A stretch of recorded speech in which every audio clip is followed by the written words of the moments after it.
भारत में निर्वाचन आयोग ईसीआई की नींव स्वतंत्रता संग्राम के समय में रखी गई थी।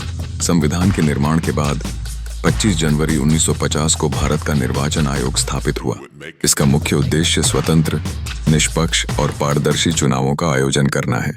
ईसीआई को भारत के लोकतंत्र को संरक्षित करने के लिए एक महत्वपूर्ण संस्था माना जाता है। ईसीआई की स्थापना के 4 प्रमुख स्तंभ हैं: चुनाव आयोग, चुनाव प्रबंध, चुनावी प्रणाली और निर्वाचन प्रक्रिया। चुनाव आयोग में एक मुख्य निर्वाचन आयुक्त और 2 अन्य निर्वाचन आयुक्त होते हैं, जो मिलकर चुनावों के संचालन का कार्य करते हैं। उन्होंने कई महत्वपूर्ण चुनावी सुधारों की शुरुआत की, जिनमें मतदाता सूची का रखरखाव और चुनावी प्रक्रिया का आधुनिकीकरण शामिल है।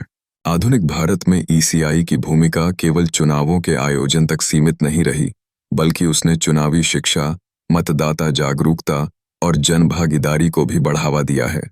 ईसीआई ने विभिन्न तकनीकी पहलुओं को अपनाते हुए इलेक्ट्रॉनिक वोटिंग मशीनों (ईवीएम) का उपयोग किया, जिससे मतदान की प्रक्रिया को सरल और सुरक्षित बनाया गया। संविधान में अनुच्छेद 324 के तहत निर्वाचन आयोग को निर्वाचन नियमों के निर्धारण और चुनावी प्रक्रिया के दौरान अनुपालन सुनिश्चित करने का अधिकार दिया गया है।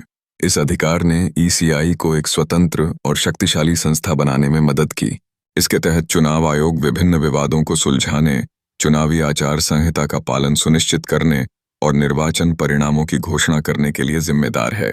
ईसीआई ने अपने कार्यकाल के दौरान कई बड़ी चुनौतियों का सामना किया है, जैसे चुनावी विपरीतताएं और जनसंख्या के बढ़ते दबाव। बावजूद इसके, चुनाव आयोग ने अपने कार्यों और निर्णयों के माध्यम से भारत के लोकतंत्र की नींव को सुदृढ़ किया है।